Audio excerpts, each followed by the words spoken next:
Hello everyone, welcome back to my channel. কেমন আছেন সবাই? আশা করি সবাই বেশ ভালো আছেন। আমিও আল্লাহর রহমতে অনেক বেশি ভালো আছি। তাই তো সকালবেলা ঘুম থেকে উঠে নাস্তা করার পর বাসার ছাদের উপরে চলে গেলাম।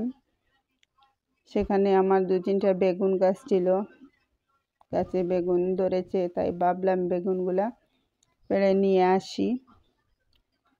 আর এই তো গাছ থেকে আমি বেগুনগুলা নিচ্ছি। মাশাআল্লাহ, খুব সুন্দর বেগুন হয়েছে। আর এই বেগুনটা আমি খেতে খুবই পছন্দ করি। বেগুন আলু দিয়ে শুটকির তরকারি রান্না করলে দারুণ লাগে খেতে। তাই এগুলো গাছ থেকে নিয়ে নিলাম। আর আমার ছাদে ছোটো ছোটো কয়েকটা গাছের চারা। আর এই তো দেখতে পাচ্ছেন আমি নাগামরিচ গাছ থেকে মরিচ নিয়ে নিচ্ছি। শুটকিতে নাগামরিচ না হলে কি আর শুটকি জমে যায়? সেই জন্য গাছ থেকে নাগামরিচ নিয়ে নিলাম। কয়েকটা টমেটো ছিল, সেগুলো নিচ্ছি।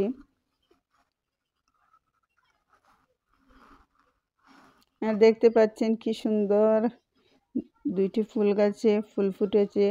এগুলোর সঠিক নাম কি আমি জানি না, তবে পাশের বাসার এক আপু আমাকে 2টি ডাল দিয়েছিলেন, সেখান থেকে এই গাছগুলো হয়েছে। যে কোনো ধরনের ফুল গাছ বলেন বা যে কোনো গাছপালাই আমার খুব বেশি ভালো লাগে, তা ট্রাই করি ছাদের উপরে গাছগুলো লাগানোর জন্য। আর এদিকে দেখতে পাচ্ছেন আমি বেগুন, আলু, টমেটো এবং ঘরে থাকা কয়েকটি সিমও ছিল, সেগুলো ভালোভাবে কেটে ধুয়ে রেডি করে নিচ্ছি রান্নার জন্য। আর শুটকি দিয়ে যখন আলু বেগুন রান্না করব, শুটকিটা এখানে ইম্পর্টেন্ট, তাই শুটকিগুলো আমি গরম পানি করে ভালোভাবে ধুয়ে নিচ্ছি। অন্যদিকে চুলায় একটি কড়াই বসিয়ে নিচ্ছি। অল্প কিছু তেল দিলাম, শুটকিতে বেশি তেল ভালো লাগে না, তাই অল্প কিছু তেল দিয়ে দিলাম। দিয়ে রসুন বাটা দিয়ে দিলাম। দিয়ে রসুনটাকে ভালোভাবে ভেজে নিয়ে এবার পেঁয়াজ বাটা দিয়ে স্বাদ অনুযায়ী আমি লবণটা দিয়ে দিলাম। দিয়ে বেশ কিছুক্ষণ এগুলো নেড়েচেড়ে দেব এবং কাঁচামরিচ ও নাগামরিচ দিয়ে দিলাম। দিয়ে এগুলো আস্তে আস্তে আমি কষিয়ে নেব।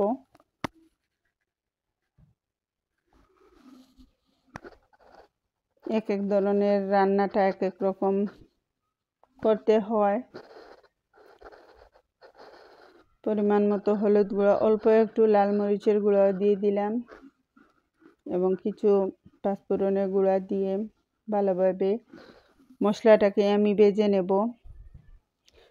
যখন দেখব আমার মশলাটা বেশ ভালোভাবে ভাজা হয়ে আসছে, তখন এর মধ্যে আমি ধুয়ে রাখা শুটকিগুলা দিয়ে প্রথমে আমি শুটকিগুলা নেড়েচেড়ে দেব। অল্প একটু পানি দিয়ে শুটকিটাকে ঢাকনা দিয়ে ঢেকে রাখবো কিছুক্ষণ শুটকিটাকে ভুনা করার জন্য। এই তো অল্প একটু পানি দিয়ে নেড়েচেড়ে আমি ঢাকনা দিয়ে ঢেকে নেব।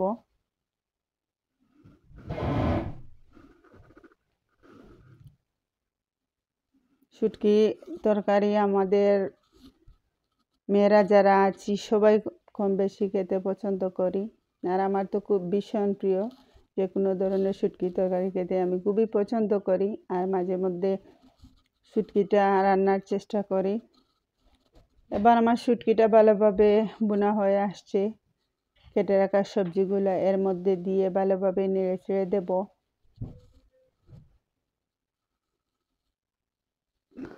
আর এই শুটকিটাই এভাবেই রান্না করলে খেতে ভীষণ ভালো লাগে। তাই নেড়ে চেড়ে আমি কিছু সময়ের জন্য ঢাকনা দিয়ে ঢেকে রাখবো।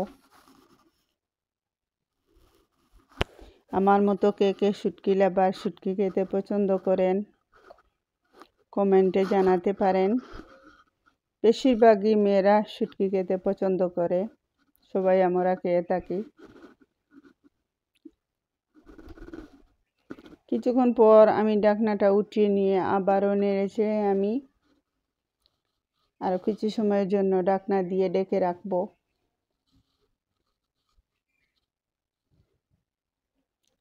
আজকে দুপুরে আমার মনে হয় আমি আর অন্য কোনো তরকারি খাবো না, এই শুটকি বোনা দিয়ে আমার খাওয়াটা হয়ে যাবে।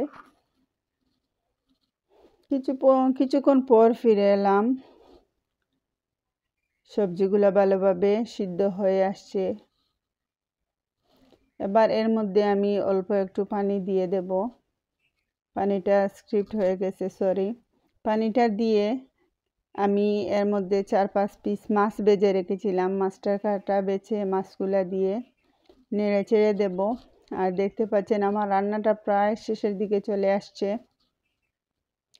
আজকের রেসিপিটা আমার কেমন হলো আপনারা কমেন্টে জানাতে পারেন। এই তো আমি ঢাকনা দিয়ে ডেকে নিলাম। এবার আমি ধনেপাতা দিয়ে নামিয়ে নেব। আর আমার আজকের বেগুন আলু শুটকিটা রান্না কমপ্লিট হয়ে এসেছে। যারা নতুন আমার ভিডিও দেখবেন সবাইকে অনুরোধ করব লাইক দিয়ে আমার পুরো ভিডিওটা দেখে নেবেন, আর আমার চ্যানেলটাকে সাবস্ক্রাইব করে নেবেন। আর পুরানা বন্ধু যারা আমার চ্যানেলটাকে সাবস্ক্রাইব করে নিয়েছেন তাদেরকে অসংখ্য ধন্যবাদ। আপনাদের জন্য আমি প্রতিদিন নতুন নতুন ভিডিও দিতে উৎসাহিত হই। আপনারা আমাকে সাপোর্ট করেন, ভালোবাসেন, সেজন্য ভিডিও দিতে আমার ভালো লাগে। আর আমার কোনো কথায় বা কোনো কাজে যদি কোনো ভুল ত্রুটি হয়ে থাকে তাহলে ক্ষমার দৃষ্টিতে দেখবেন। সবাই ভালো থাকবেন, সুস্থ থাকবেন। আবারও দেখা হবে নতুন কোনো ভিডিওতে। আল্লাহ হাফেজ।